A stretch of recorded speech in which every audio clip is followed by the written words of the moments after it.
Assalamu alaikum viewers, welcome to my YouTube channel Learn English Grammar with Samina. Hope so you all good. Okay, today's topic is present indefinite double interrogative sentences. अच्छा, मैंने यहाँ पर सिर्फ interrogative sentences ही mention किया है क्योंकि ये उसी की कैटेगरी में आते हैं डबल इंट्रोगेटिव सेंटेंसेस। मैंने इसलिए यहाँ पर डबल इंट्रोगेटिव नहीं लिखा जी। तो अब हम अपना टॉपिक स्टार्ट करते हैं।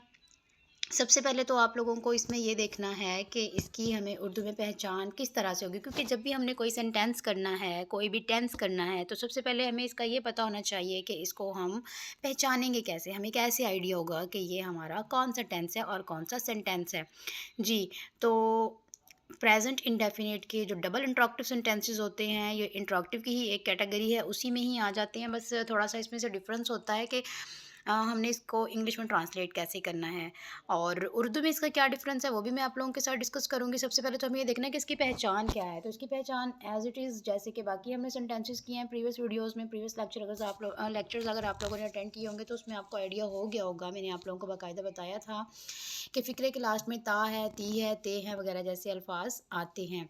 अच्छा जी, अब सवाल ये है कि इसमें डिफरेंस क्या है, हमें कैसे पता चलेगा कि ये डबल इंट्रोगेटिव है या सिंगल इंट्रोगेटिव है। ठीक है जी। तो डिफरेंस इसमें ये है कि जुमले में, यानी कि जो हमारा उर्दू का सेंटेंस होगा उसमें आ जाएगा कब, कहाँ, ठीक है। उसके अलावा जी क्यों, कैसे, इस तरह के अल्फाज जो हैं वो हमारे सेंटेंस के दरमियान में आ जाएंगे या कहीं भी, मतलब आपको नज़र आएगा कुछ ऐसे वर्ड्स, ठीक है। और बाकी जो हमने सिंगल इंट्रोगेटिव सेंटेंसेस किए थे उसमें भी जैसे कि हमारे पास था, हम क्वेश्चन मार्क लगाते थे लास्ट में, वैसे ही हमने यहाँ पर क्वेश्चन मार्क ऐड करना है। अब हम कुछ सेंटेंसेस की यहाँ पर एग्जांपल्स देख लेते हैं। जैसे कि मैंने यहाँ पे मेंशन की है कि फर्स्ट एग्जांपल, वो खाना क्यों बनाती है। अब देखिए, जो इंट्रोगेटिव था तो उसमें हमने स्टार्ट में क्या लगाना होता था, क्या वो खाना बनाती है, तो ये था इंट्रोगेटिव। अब ये डबल इंट्रोगेटिव आ गया है तो यहाँ पर क्या हमने ऐड कर दिया है कि वो खाना क्यों बनाती है। अब यहाँ पर सेंटेंस का सीक्वेंस चेंज है, सेंटेंस में वर्ड चेंज है, तो इसका स्ट्रक्चर भी डेफिनेटली चेंज हो जाएगा, ठीक है। नेक्स्ट सेंटेंस देखिए, यहाँ पर है वो फुटबॉल मैच कहाँ खेलते हैं। अब देखें, कहाँ का वर्ड मतलब प्लेस के बारे में पूछा जा रहा है, तो ये भी है तो क्वेश्चन ही, लेकिन ये डबल इंट्रोगेटिव में आ जाएगा। उसके बाद है वो गाना कब गाता है। अब यहाँ पर अगर ऐसे होता है क्या वो गाना गाता है, तो ये तो होता है इंट्रोगेटिव, जैसे कि हमने प्रीवियस वीडियो में डिस्कस किया है। लेकिन यहाँ पर हमारे पास है कि वो कब गाता है, यानी कि हमें ये भी बताना है कि वो कब गाता है, तो ये हमारा डबल इंट्रोगेटिव में आ जाएगा।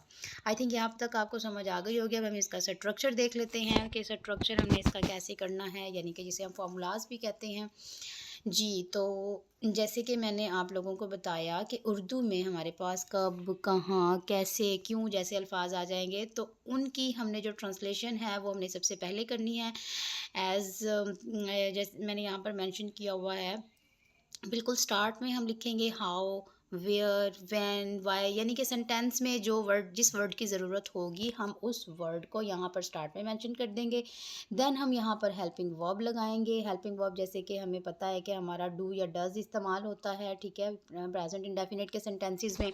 उसके बाद हम अपना सब्जेक्ट ऐड कर देंगे। सब्जेक्ट के बाद हमने यहाँ पर फर्स्ट फॉर्म यूज़ करनी है और फिर हमने ऑब्जेक्ट यूज़ कर देना है। क्लियर है जी।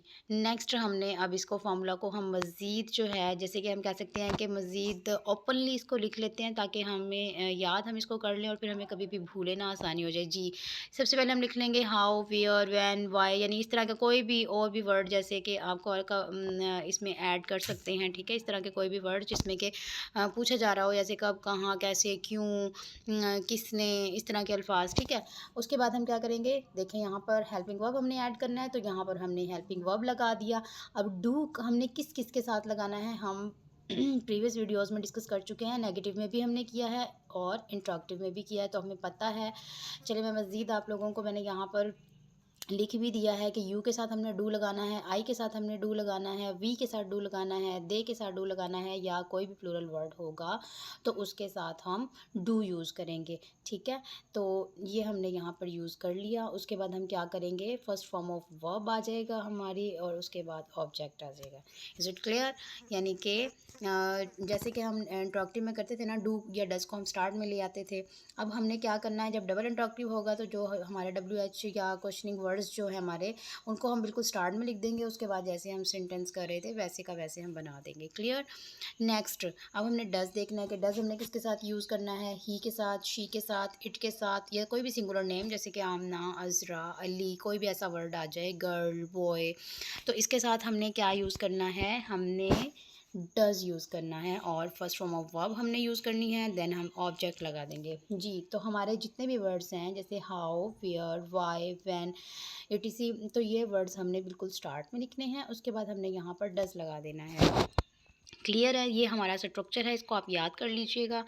उसके बाद हम कुछ एग्जांपल्स देख लेते हैं, हम अप्लाई कर लेते हैं इस अपने स्ट्रक्चर को या फॉर्मूले को। यहाँ पर अब देखें जी, हमारे पास एक यहाँ पर सेंटेंस है, बच्चे आँख मचोली कहाँ खेलते हैं। जी, जैसे कि हमने स्ट्रक्चर बनाया कि हमने वेयर, व्हेन वगैरह वाले जैसे अल्फाज है वो हम बिल्कुल स्टार्ट में लिखेंगे। देखिए हमने स्टार्ट में मेंशन कर दिया है। उसके बाद चिल्ड्रन, चिल्ड्रन के अकॉर्डिंग हमने यहाँ पर डू ही लगा दिया है। हमारा हेल्पिंग वर्ब चूँकि डू आएगा यहाँ पर। वेयर डू, आगे देखें ज़रा, children play hide and seek. अब चिल्ड्रन हमने सब्जेक्ट लगा दिया, उसके बाद हमने फर्स्ट फॉर्म ऑफ वर्ब लगा दिया और ऑब्जेक्ट यूज़ कर लिया। नेक्स्ट सेंटेंस है हमारे पास, डाकिया इस गली में कब आता है। अब देखें, अगर ये इंट्रोगेटिव होता तो फिर है, तो ये भी इंट्रोगेटिव ही, लेकिन डबल इंट्रोगेटिव बन गया ना, तो फिर होता क्या, डाकिया गली में आता है। अब देखें टोटली चेंज है सेंटेंस, डाकिया इस गली में कब आता है। क्वेश्चन है ना, मतलब ये भी पूछा ही जा रहा है। तो अब यहाँ पर हम लगा देंगे व्हेन। उसकी कब की हमने ट्रांसलेशन हमने पहले कर दी, इंग्लिश हमने यहाँ पे लिख दी व्हेन। उसके बाद हेल्पिंग हमारा आ गया डज, द पोस्टमैन सब्जेक्ट आ गया, उसके बाद फर्स्ट फॉर्म वर्ब आ गई, इन दिस स्ट्रीट। क्लियर है। वो अपनी आमदनी से ज़्यादा खर्च क्यों करता है, वाई डज ही। अब हमने यहाँ पर डज़ क्यों यूज़ किया, क्योंकि ही के साथ डज़ यूज़ होता है। और फर्स्ट फॉर्म आ गई हमारी, why does he spend more than his income. यहाँ पर देन के स्पेलिंग जो है THEN आप कर लीजिएगा जी। उसके बाद नेक्स्ट एग्जांपल हम देख लेते हैं। अब आमना अपने मामू के यहाँ कितना अरसा ठहरती है।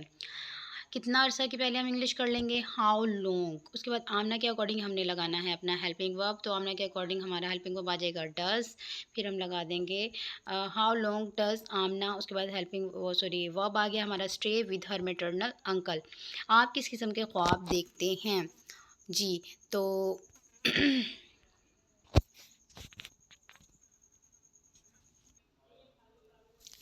जी, तो आप लोगों को क्लियर हो गया होगा कि हमने अपने ये जो डबल इंट्रोगेटिव वाले सेंटेंसेस है किस तरह से अटैम्प्ट करने हैं।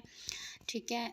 अब आपको कोई भी इसमें से समझ नहीं आया होगा तो आप लोग कमेंट सेक्शन में मुझसे पूछ सकते हैं। ठीक है। किसी भी किस्म के आपको कन्फ्यूजन हो, कोई भी क्लियरेंस चाहिए हो तो आप कमेंट में मुझसे पूछ सकते हैं। इंशाल्लाह ताला आप लोगों को ज़रूर गाइड करूँगी, या तो इसी वीडियो के नीचे कमेंट सेक्शन में आप पूछ लें, नहीं तो फिर अगर कोई ऐसा कॉन्सेप्ट होगा जिसे मज़ीद डिस्कशन करनी होगी तो इंशाल्लाह ताला उस पर मैं नेक्स्ट वीडियोज़ बना दूँगी। तब तक के लिए अल्लाह हाफ़िज़।